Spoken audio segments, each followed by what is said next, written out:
இந்த வால் பாக்ஸ் எல்லாம் டவுட் இருக்கும். இந்த வால் பாக்ஸ் எப்படின்னா, நமக்கு எந்த வால் ஸ்பேஸ் கிடைக்குதோ நம்ம அங்கங்கே யூட்டிலைஸ் பண்ணிக்கலாங்க. எதுக்கு இந்த வால் பாக்ஸ்னா, ஏன்னா நம்ம கிச்சன் ஸ்பேஸ் கம்மியாக இருக்க வரையும் இந்த வால் சப்போர்ட் இருக்கனால இந்த வால் யூனிட் பண்ணுவோம். ஓகேங்களா? நம்ம யூசேஜ் தகுந்த மாதிரி தான் இந்த வால் யூனிட் பண்ண போகிறோம். தென் அது போக இந்த வால் பாக்ஸ் பண்ணிட்டோம்.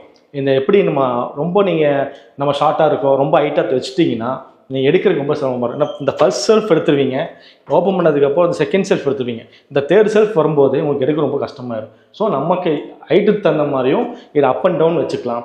அது போக டோர்ஸ் இருக்குது. இது வந்து டோர்ஸ் கொடுத்துருக்கோம், இல்லை ஹைட்ராலிக் இருக்குது, இல்லை ஷட்டர்ஸ் இருக்குது. ஓகேங்களா? நமக்கு யூசேஜ் தகுந்த மாதிரியும் எது லாங் டைம் வருதோ, எது நம்ம எப்படி ஃப்ரீக்வெண்ட்டாக எப்படி யூஸ் பண்ணுவோமோ, எந்த ப்ரொஃபைல், எந்த டோரா, இல்லை கிளாஸா, இல்லை ஸ்லைடிங்கா, இல்லை ஷட்டரா, எது நம்ம ஃப்ரீக்வெண்ட்டாக யூஸ் பண்ணுவோம், ப்ராப்ளம் வராது, நம்ம அது மீன் பண்ணி நம்ம பண்ணிட்டோம். அந்த யூனிட் பண்ணிட்டோம்னா லாங் டைம் வந்துடுங்க. அது போக இந்த சைஸும் பார்த்துக்கோங்க. ஏன்னா ரொம்ப மேலே தூக்கிட்டோம்னா சில பேர் என்ன பண்ணுவாங்கன்னா இந்த லாஃப்ட் டச் பண்ணிடுவோம். பட் நீங்கள் யூசேஜ் உள்ளே வரும்போது பார்த்தீங்கன்னா ரொம்ப எட்டி இருக்க மாதிரி இருக்கும், ரொம்ப சிரமப்படுவீங்க. அதனால் நம்ம இந்த வால் பாக்ஸ் ஃபிட் பண்ணும்போது நீங்கள் கண்டிப்பாக வந்துடுங்க. வந்தீங்கன்னா அவங்க வச்சு பார்த்து அந்த மெஷர்மெண்ட் சைஸ் செக் பண்ணி பார்த்துட்டு நம்ம வால் ஃபிக்ஸ் பண்ணிக்கலாம்.